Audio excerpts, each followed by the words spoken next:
Bet horse racing on DRF Bets. We'll match your first deposit of $200. Get free expert picks and past performances, plus weekly cash back. All from Daily Racing Form, the most trusted name in horse racing. Hi everybody, Mike B here. We're looking at the feature race at Aqueduct on Saturday. Going as race number 8 is the Garland of Roses. We have 7 fillies and mares set to sprint 6 furlongs on the main track, going as race number 8 with a purse of $120,000. Here's your field of 7 fillies and mares, pretty well matched. Couple of real speed type horses signed on here. We'll see if these 2 horses wind up hooking up on the pace in here, because both the number 2 Hot Peppers, a 3-year-old who's going to take on some really solid older horses here, and the number 5 Smash Ticket. These 2 horses both have a lot of speed. Of course, you can see there on the entry card. Smash Ticket, your 2-to-1 morning line favorite. Tried her in a grade 2 most recently. That didn't work out. She contested the pace, got really tired through the stretch, but she's run some big races and some fast races.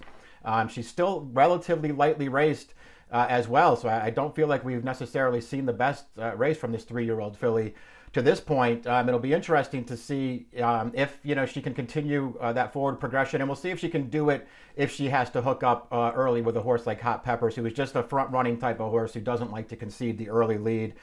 These 2 horses could be headed for a showdown up on the pace. Here's the Timeform US Pace Projector, and that's how they see it as well. Hot Peppers, Smash Ticket right up front in this race, red bar scenario. They think the pace is going to be fast. I kind of looked at it that way too. We'll see if anybody backs off in this race. I would tend to doubt it, but I still feel like either one of those 2 horses, even if they wind up getting hooked up on the pace, I still think either one of them could probably still wind up winning here. In particular, Smash Ticket, who's just run some really, really good races, and again, is your morning line favorite. But there are alternatives to those 2 horses, especially if they, do wind up going fast on the lead. Maybe they set it up for somebody else. One of those horses could be the number 1, Betsy Blue, who, to me anyway, feels like the horse most likely to take advantage if this pace does get fast. Because while she has shown much improved tactical speed in her recent races, Betsy Blue is a horse who packs a pretty strong stretch kick in her races when she has something to run at. So we'll see if this race sets up for her. Her most recent start came in the grade 3 Go for Wand just last Saturday, 7 days ago. Sloppy track, going a mile, which might be a little bit far for Betsy Blue. She winds up just, settling for 3rd in that race. Just a race that didn't feature a lot of passing. She got an overall good trip. She ran fine in there. That's probably wasn't a great spot for her. She did the best she could do though with that trip. She was a no threat 3rd when all was said and done. But let's go back, since we were talking about her closing kick, let's go back to a win that she posted in mid-August at Saratoga. This is going 7 furlongs. This is one race after Smash Ticket had defeated her. She made it really close with Smash Ticket one start prior to this with a big late run. This race, though, she manages to keep, a little bit closer to the pace in here. She sort of got this field. She wasn't the favorite in here, but she sort of got this field over a barrel. And she's just going to come with a really strong finish here. You can see just run right over the top of the favorite in this race. Gets clear the final 8th, a dominant performance with a 96 buyer. She would come right back in her next start to win again while keeping up closer to the pace. Another very easy win in her next start. Her last 2 starts have both been in stakes races. She's run well in both of those. I feel like she could get a setup here, and she's just a major player. Linda Rice does tend to wheel horses back, on short rest more often than some other trainers do, and she has success with this move. So I don't necessarily look at it as a negative that she comes back so quickly. Hot Peppers is the 2. Again, 3-year-old filly. She's one of a few 3-year-old fillies in here. All stakes races since she arrived in New York for trainer Rudy Rodriguez over the summer. Won the Jersey Girl, won the grade 3 Victory Ride. The Victory Ride, wasn't the most impressive win in the world, but she got the job done there, contested the pace. It was only a 5-horse field. It wasn't a strong one. But she wound up winning that race, hanging on at the end, showing real gameness and toughness in that race to win. Her next start was the grade 1 test over a sealed track. A track that was labeled good. It's a grade 1 race. Here's the replay of the stretch run right now. You're going to see Hot Pepper. She went right to the front in here. They wanted the lead. They rode her from the gate. She got there. This is the 1-5 favorite, Mataraya, coming at her through the stretch, and Hot Peppers is going to dig in. She's going to ultimately deny Mataraya in this race, but here comes Chi-Town Lady from last to first to run her down right at the end. Good performance there with an 88 buyer for Hot Peppers. Since then, they've run her once. It was in the grade 2 Prioress, again up at Saratoga. Again, she was under pressure on the lead the entire way, stayed really gamely through the stretch, could not hold on, and wound up fading to fourth at the end. But she tried real hard in there, and that's just sort of been the story of her life since she's gotten up here to New York in particular. She's really held her own against some good horses, and she's going to come out of there running here and try to make the lead for Rudy. Snicket is the number 3, a New York bred. Won a race 2 starts back when she was able to get loose on the lead against entry-level allowance horses. Her most recent start up under the 2X condition. Got a good trip in there, earned a new top figure, fought gamely through the stretch, was only second best. Looks like she's in way over her head against this field. The number 4, Dontletsweetfoolya, a little bit of a wild card here at 10-1 on the morning line. Going back to her form as a 3-year-old, put together a nice little winning streak early on in her career, 4 straight wins, 2 of those in stakes races, a couple of buyers in the 90s during that run. She was, shaping out to be a pretty good horse as a 3-year-old. Didn't really put together much of a campaign last year as a 4-year-old, only went 1 for 6. When she came back this year, they started concentrating on turf with her. I guess she ran fine a couple times on that surface. Still feel like she's probably better as a dirt horse, and they came back to dirt for her most recent start, and she got the job done. She's had a good trip in that allowance race at Laurel most recently. But she, stayed really gamely through the stretch and ran down the 8-5 favorite through the stretch to get the job done there. Only an 83 buyer.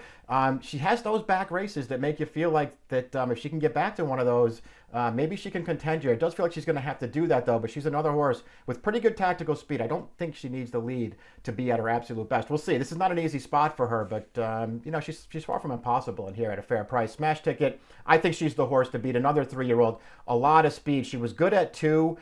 Things haven't gone great for her so far as a 3-year-old. She's only gotten 4 starts in so far, but she's won 3 of them. She's run really well for the most part. A big blowout win against Weaker in her first start back. They came to Saratoga with her for her second start. That's the race we were talking about with Betsy Blue. Betsy Blue was also in there. This horse went a solid pace in there, took some pressure, shook it off, and then managed to deny Betsy Blue at the end of that race. She ran really, really well in it. That was a good performance. And then her start after that, she didn't turn up again for 2 months, as though something was probably amiss with her, but she did turn up in this weather vane we'll look at right now at Pimlico.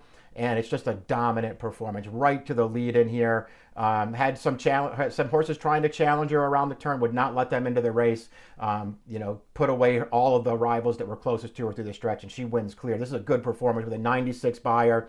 Her next start was in the Raven Run, a grade 2 going 7 at Keeneland, and she just was forced on the pace the entire way and was no match for those horses. This is a much better spot for her. She is going to have to deal with hot peppers early in this race, but wouldn't be surprising at all to see her do that.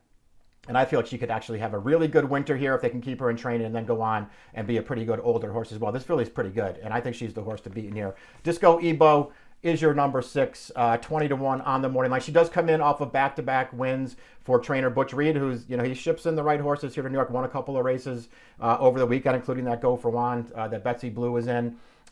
This filly ran fine in her last 2 starts. They aren't, they aren't races that are particularly fast, but she has good tactical speed. She did win a stakes race in that most recent start at Mahoning Valley. She's just going to have to improve to beat a field like this one, but there could be a good trip coming. Number 7, Beguine, is the sort of, the wild card in the race. She obviously has some talent, got the maiden win way back in March around 2 turns at Oaklawn, came right back at her next start and just missed in the grade 3 fantasy. That was also around 2 turns, but with an 86 buyer in April. And then she only got in 1 other start before she endured a little bit of a layoff. When she came back off that layoff at Keeneland going 7, just looked like a race that she really needed. She kept up close to a solid pace, had a real shot at that thing. The rail opened up for her, and she had a real shot at it through the stretch, but she just got really tired. It really looked to me like a race that she really needed off the layoff.